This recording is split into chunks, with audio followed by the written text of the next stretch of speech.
अस्सलाम वालेकुम। मोहित पिज़्ज़ा आपकी खिदमत में हाज़िर है। आपको याद होगा कि मैंने जो लास्ट वीडियो की उसके आखिर में मैंने ये अनाउंस किया था कि मेरी अगली वीडियो में मैं ये एनालिसिस करूँगा, ये एक्सप्लेन करूँगा कि जो अब ये कोल्ड वॉर शुरू हो रही है जिसे यूनाइटेड स्टेट्स ने अनलीश किया है अगेंस्ट चाइना, और जिसमें इंडिया का भी एक रोल है, इंडिया को इसमें सकिंग करने की कोशिश की जा रही है। उसके साथ ये इनेविटेबल है, ना चाहते हुए भी पाकिस्तान इस नई कोल्ड वॉर का हिस्सा जो है वो बन सकता है और बन रहा है। ये कोल्ड वॉर उस पुरानी कोल्ड वॉर से जो 1945 से लेकर 1991 तक थी, उससे ये किस तरह से मुख्तलिफ है। इस किस्म के सब्सटेंटिव और सब्सटेंशियल एनालिसिस के लिए मुझे इस यूट्यूब चैनल पे ज्वाइन कीजिए, बेल आइकन पे क्लिक करें ताकि आपको नोटिफिकेशन टाइमली मिल सके। बहुत से लोगों को नोटिफिकेशन नहीं मिलते हैं।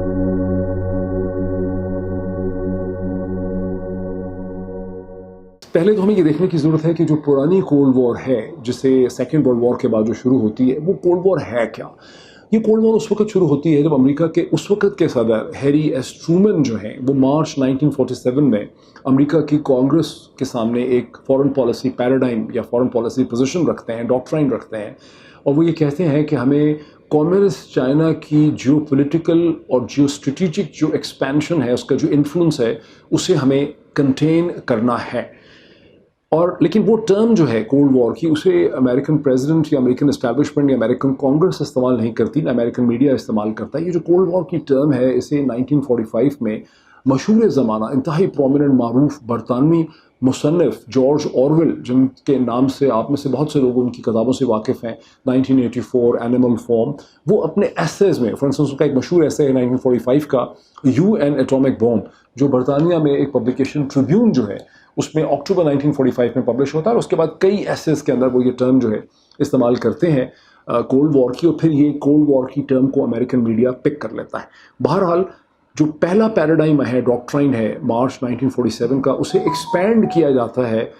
इन जुलाई ऑफ 1948, जब ये ख़तरा महसूस किया जाता है कि टर्की के अंदर और ग्रीस यूनान के अंदर कम्युनिस्ट ओवरथ्रो का या कम्युनिस्ट टेक ओवर का, ऐसी सियासी जमातें और ऐसे फैक्शंस ताकतवर हो गए हैं जो तुर्की के अंदर और यूनान के अंदर जो है कम्युनिस्ट गवर्नमेंट्स मारज़ वजूद में आ सकती हैं। उनका रास्ता रोकने के लिए financial aid packages, US add style चीज़ें, मिलिट्री एड और इन सब चीज़ों का जो है आगाज़ किया जाता है। और उसके बाद ये पैराडाइम बड़ा डीप हो जाता है कि दुनिया में जहाँ कहीं भी होगी, खा वो मशरक़ वस्ता हो या लातीनी अमरीका हो या इंडो चाइना हो या साउथ एशिया हो, कहीं पर भी हो, अरब वर्ल्ड हो, अफ्रीका हो, जहाँ कहीं एक communist party, communist political party, वहाँ की ideology, Soviet supported political parties जो हैं वो टेक ओवर कर सकती होंगी, ओवरथ्रो कर सकती होंगी या इलेक्शन जीत सकती होंगी, उनका रास्ता फोर्सिबली रोकना है। और उनका रास्ता रोकने के लिए अगर असैसिनेशंस करनी पड़ जाएं पॉलिटिकल लीडर्स की तो वो करेंगे, अगर मिलिट्री कू करना पड़े, फ़ौजों की मदद से मिलिट्री मार्शल लॉ लगाना पड़े, मिलिट्री को सामने लाना पड़े, वो किया जाएगा। यानी जो भी हरबा हो सकता है उसको इख्तियार किया जाएगा। इस जंग को जो कोल्ड कहते हैं वो बेसिकली एक मिसनॉमर है। कोल्ड सिर्फ इस हद तक है कि जो मेजर एडवर्सरी है यूनाइटेड स्टेट्स और सोवियत यूनियन, उनके दरमियान इसमें एक्टिव कॉम्बैट की कोई बहुत बड़ी जंग जो है वो नहीं होती है, लेकिन प्रॉक्सी कॉन्फ्लिक्ट जो है वो मसलसल इसमें देखने में आता है, खा वो इंडो चाइना में वियतनाम की शक्ल में हो, या इसे कहते हैं अफगानिस्तान में सब्सिक्वेंटली हो, या कोरियन वॉर हो 1950s की, या फिर मिलिट्री सप्रेशन हो,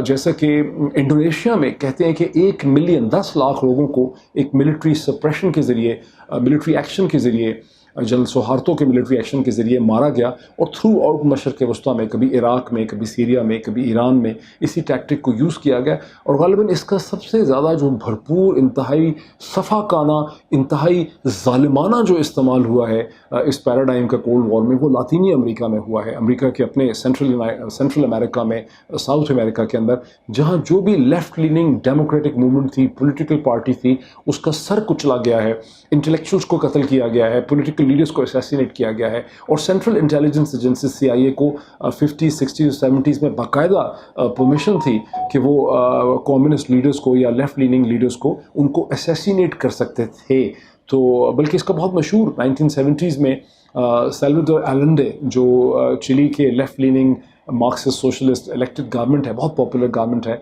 उसके ख़िलाफ़ मिलिट्री ओवरथ्रो किया जाता है। जनरल पिनोशे का, जिसमें हज़ारों लोग जो हैं मर जाते हैं, हज़ारों लोग जो हैं वो गुमशुदा हो जाते हैं सब्सिक्वेंटली, और ये बहुत बड़ा इंपॉर्टेंट चैप्टर है सेंट्रल अमेरिका की हिस्ट्री में। बट ये नहीं है, मैं आपको सिर्फ मुख्तसर ये बताऊँ कि दर्जनों इस किस्म के कूडेटा किए गए हैं, और पाकिस्तान जैसे ममालिक के अंदर मजहबी जमातें जो हैं, जो रिलीजियस पार्टीज़ थी, वो अमेरिका की इत्तेहादी बनी। आर्गूमेंट ये था कि अमेरिका जो है वो खुदा परस्त है, क्रिश्चन है, अल्लाह को मानते हैं, खुदा को मानते हैं, हमारा मज़हब एक है, दीन एक है, धर्म एक है। लेकिन दर हकीकत वजह ये थी कि सेंट्रल इंटेलिजेंस एजेंसी जो है, एक आम तासुर यही है, मेरी अंडरस्टैंडिंग है कि अमेरिकन एजेंसीज़ जो हैं वो रिलीजियस पार्टीज़ को की, जो रिलीजियस लीडर्स थे पाकिस्तान जैसे ममालिक में, मशरक़ वस्ता में, उनको फ़ंड करते रहे हैं। और ये सूरत हाल तकरीबन सोवियत यूनियन के फॉल तक या 9/11 तक ये सूरत हाल जो है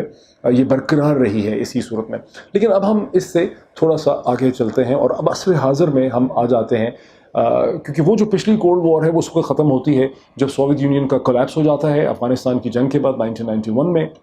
जिसमें वंस अगेन पाकिस्तान का बड़ा इंपॉर्टेंट रोल है। कहा जाता है, एक पैराडाइम ये भी है कि सोवियत यूनियन को भुला फिसला के, बेवकूफ़ बना के अफ़गानिस्तान के कॉन्फ्लिक्ट में फंसाया गया। ये एक पैराडाइम है, कंट्रोवर्शियल पैराडाइम है, लेकिन बहरहाल एक पैराडाइम है। और उसके बाद दोनों सूरतों में पाकिस्तान का एक रोल जो है उसमें बन जाता है। बहरहाल हम आगे चलते हैं, हम असर आज़र में आ जाते हैं।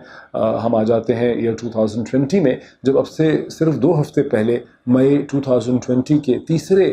2020 के तीसरे हफ्ते में चाइनीज़ फॉरेन मिनिस्टर वांग ही चाइनीज़ कम्युनिस्ट पार्टी की एनुअल जो मीटिंग है उसमें से जब एक ब्रेक होता है तो एक प्रेस कॉन्फ्रेंस करते हैं, और उस प्रेस टॉक में वो कहते हैं कि वाशिंगटन में एक पॉलिटिकल वायरस है, वाशिंगटन में ऐसे चंद अनासर और एलिमेंट हैं, कुछ लोग ऐसे हैं जो दुनिया को एक नई सर्द जंग, नई कोल्ड वॉर की तरफ धकेल रहे हैं। उसके बाद से दुनिया का मीडिया कह रहा है कि एक नई सर्द जंग का बाकायदा आगाज़ हो गया है। ये एक मिसअंडरस्टैंडिंग है। ये सर्द जंग जो है ये बहुत देर से जारी है। ये कोई अमेरिका के प्रेसिडेंट डोनाल्ड ट्रंप की प्रेसिडेंसी से पहले, बल्कि यूँ कहिए कि इवन प्रेसिडेंट ओबामा की प्रेसिडेंसी में भी ये बड़ी शद्दोमत से ये कोल्ड वॉर चीन के ख़िलाफ़ जारी थी, चीन और अमेरिका के दरमियान। सिर्फ ये है कि ये इतनी ऑब्वियस नहीं थी, और उससे भी पहले आप ये कह सकते हैं कि उससे भी बहुत पहले से ये जंग शुरू थी चीन को कंटेन करने के लिए। और अब इस जंग का अगर पहली जो पहली कोल्ड वॉर थी 1947 टू 1991, उसका मकसद सोवियत यूनियन की जियो स्ट्रेटेजिक कंटेनमेंट करना था, जिसके नतीजे में अल्टीमेटली सोवियत यूनियन को तबाह कर दिया गया, उसे अंडरमाइन कर दिया गया, और वेस्ट की विक्ट्री हुई, जिस पर फ्रांसिस फुकुयामा का थीसिस सामने आया, एंड ऑफ द हिस्ट्री, जिसमें उनका क्लेम यह था कि वेस्टर्न मॉडल जो है, political model, western liberal democracy जो है, उसको हमेशा के लिए फतह हो गई है, और जो आइडियोलॉजिकल कॉन्फ्लिक्ट था दुनिया में ख़त्म हो गया, और अब वेस्टर्न लिबरल डेमोक्रेसी का मॉडल ही चलेगा। तो अब जो नया पैराडाइम इमर्ज करता है by at least the end of the 20th century, by 1990s के बाद से, जो हेनरी किसिंजर की राइटिंग से पता चलता है और लोगों की राइटिंग से पता चलता है, उसका मकसद ये है कि एक ऐसा चीन तो एक्सेप्टेबल है जो इकनॉमिकली ग्रो करे, कैपिटलिस्ट हो जाए, आहिस्ता आहिस्ता धीरे धीरे वेस्टर्न स्टाइल डेमोक्रेसी की तरफ, लिबरल डेमोक्रेसी की तरफ मूव करे, सोशलिज्म से पीछे हट जाए, मार्क्सिज्म से पीछे हट जाए, और वो दुनिया के लिए चादरें बनाए, बनियान बनाए, शर्ट्स बनाए, लैपटॉप बना ले, कंप्यूटर बना ले, आहिस्ता आहिस्ता आपने देखा फ़ोन बनाए, आईपैड बनाए, कुछ भी बनाए। लेकिन वो एक जो है उसका कोई मिलिट्री पोटेंशियल नहीं होना चाहिए। ये एक ऐसा चीन होना चाहिए जो एफ्लुएंट हो, जिसमें लोग अमीर हों, लेकिन ये वेस्टर्न जो डोमिनेशन है ग्लोबल डोमिनेशन जो है, जो मिलिट्री डोमिनेशन है, जो साइंटिफिक और जियो स्ट्रेटेजिक डोमिनेशन है, उसको चैलेंज न कर सके। यानी एक यूनक किस्म का चीन चाहिए, एक खुसरा किस्म का चीन चाहिए, एक ख्वाजा सरा किस्म का चीन चाहिए, एक कैस्ट्रेटेड चीन चाहिए। और ये ऐसा होता था। ख्वाजा सरा की टर्म इस लिहाज से बहुत ही मुनासिब है। अगर आप मेरा सुल्तान या इस किस्म की चीज़ें देखते रहे हैं तो आपको एहसास होगा कि हर हरम में कैस्ट्रेटेड मेल होते थे, यूनिक होते थे, जो खूबसूरत जो प्रिंसेस होती थीं या मिस्ट्रेसेस होती थीं, या जो हरम होता था उनकी ख्वातीन के, और उनके मन कम्युनिकेट तो करते थे between the sultan and all, लेकिन वो उनको नुकसान नहीं पहुंचा सकते थे। तो ये जो ख्वाजा सरा थे दुनिया भर के कोर्ट्स में पाए जाते थे। तो एक ख्वाजा सरा किस्म का एक कैस्ट्रेटेड चीन जो है वो तो वेस्टर्न पॉलिटिकल जो मॉडल है उसको एक्सेप्टेबल है, लेकिन एक ऐसा चीन जो जियो स्ट्रेटेजिकली चैलेंज करे वो एक्सेप्टेबल नहीं है। ताहम आहिस्ता आहिस्ता ये महसूस किया गया कि हमारी जो पॉलिसी है वाशिंगटन की और लंदन की, ख़ास करके लंदन तो मैटर नहीं करता, वाशिंगटन की जो पॉलिसी है ख़ास करके प्रेसिडेंट क्लिंटन की और उसके बाद फिर प्रेसिडेंट ओबामा की, ये कोई बहुत कामयाब नहीं रही है। और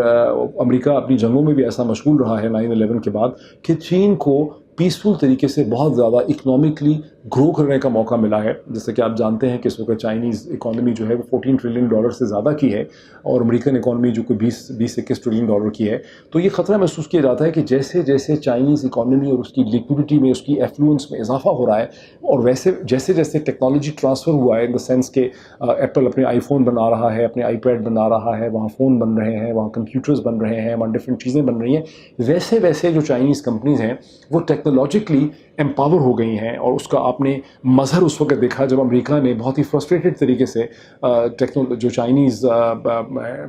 फ़ोन कंपनी है, जो cellular telephone company, technology company है, हवावे, उसके ऊपर जो है अमेरिका ने किस किस्म की पाबंदियां लगाई, किस तरह से रिएक्ट किया, कैसे उसकी जो डिप्टी सीईओ या सीएफओ है उसको गालिबन अभी तक कनाडा के अंदर जो है उसको डिटेन किया हुआ है। तो आपने देखा कि एक बहुत एक्टिव कॉन्फ्लिक्ट शुरू हुआ है अमेरिका की तरफ से। और वो जो सारे लोग आर्ग्यू कर रहे थे 2008-9 ऑनवर्ड्स कि अमेरिका और चीन के दरम्यान में एक थूसीडाइट ट्रैप है और ये दोनों, अमेरिका और चाइना जो हैं, they are destined to have a war with each other, वो जो पैराडाइम है जो ओबामा के ज़माने में पीछे था, हटा हुआ था, जिसको क्लिंटन के ज़माने में बहुत अहमियत नहीं थी, अब उस पैराडाइम की 2011-12 के बाद उसकी जो इम्पोर्टेंस है वो बहुत ज़्यादा बढ़ गई है। और ख़ास करके जो प्रेसिडेंट शी जिनपिंग ने 2014 के बाद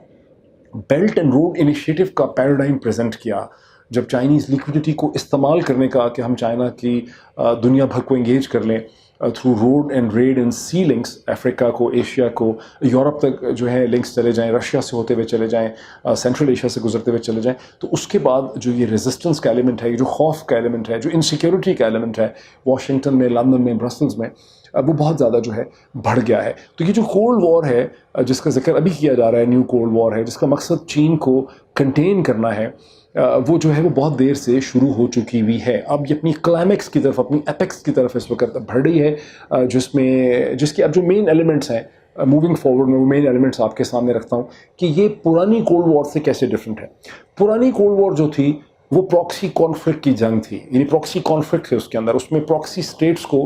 खा वो पाकिस्तान हो, खा वो कोरिया हो, खा वो वियतनाम हो, साउथ वियतनाम, नॉर्थ वियतनाम हो, खा वो अफ़गानिस्तान हो, वो प्रॉक्सी कॉन्फ्लिक्ट थे between the proxy client states, जिनको मिलिटरीली मदद दी गई, असैसिनेशंस की गई, एस्पियोनाज था, प्रोपेगेंडा था, एनजीओज़ को इस्तेमाल किया गया। जो नई कोल्ड वॉर है इस वक्त अमेरिका और चीन के दरमियान, इसका जो मेन प्लांक है वो है ट्रेड वॉर। कैसे आपने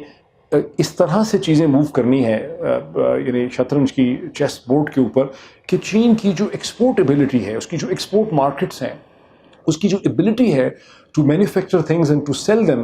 to United States, to Europe and to the other markets, उसको आपने कंटेन करना है। और जो प्रोडक्शन फैसिलिटीज़ हैं उनको आपने चीन से निकालना है। यानी अगर आईफोन जो है वो बजाय चीन में मैन्युफैक्चर होने के वो वियतनाम में मैन्युफैक्चर हो, वो इंडिया में मैन्युफैक्चर हो, वो किसी और जगह मैन्युफैक्चर हो। जो ऑर्डर्स चीन को पहले मिल रहे थे चीन से चीज़ें इंपोर्ट करने के लिए नॉर्थ अमेरिका के अंदर, अमेरिका कनाडा के अंदर, ऑस्ट्रेलिया के अंदर या यूरोप के अंदर, वो कहीं और जाएँ, वो वियतनाम में जाएँ, वो साउथ कोरिया में जाएँ, वो बांग्लादेश में जाएँ, वो इंडिया में जाएँ, वो पाकिस्तान चले जाएँ, वो कहीं और चले जाएँ, लेकिन चीन को इस तरह से आपने कंटेन करना है। ये तो इसका एक बेसिक थ्रस्ट है, ऑब्वियस किस्म की थ्रस्ट है। लेकिन फिर इसके कुछ और कंपोनेंट्स हैं जिसमें इंडिया और उसके साथ बदकिस्मती से पाकिस्तान भी उसमें फंसता जो नज़र आता है। वो कंपोनेंट है बुनियादी तौर पर जिसका मेन जो प्लान है वो ये है कि साउथ चाइना सी में चीन की जो मिलिट्री डोमिनेंस और प्रेजेंस और प्रोजेक्शन है उसे कंटेन करना है। बिकॉज अगर चीन अपने बैकयार्ड में, बिकॉज अमेरिकन को अच्छी तरह से पता है कि as a result of the Monroe doctrine,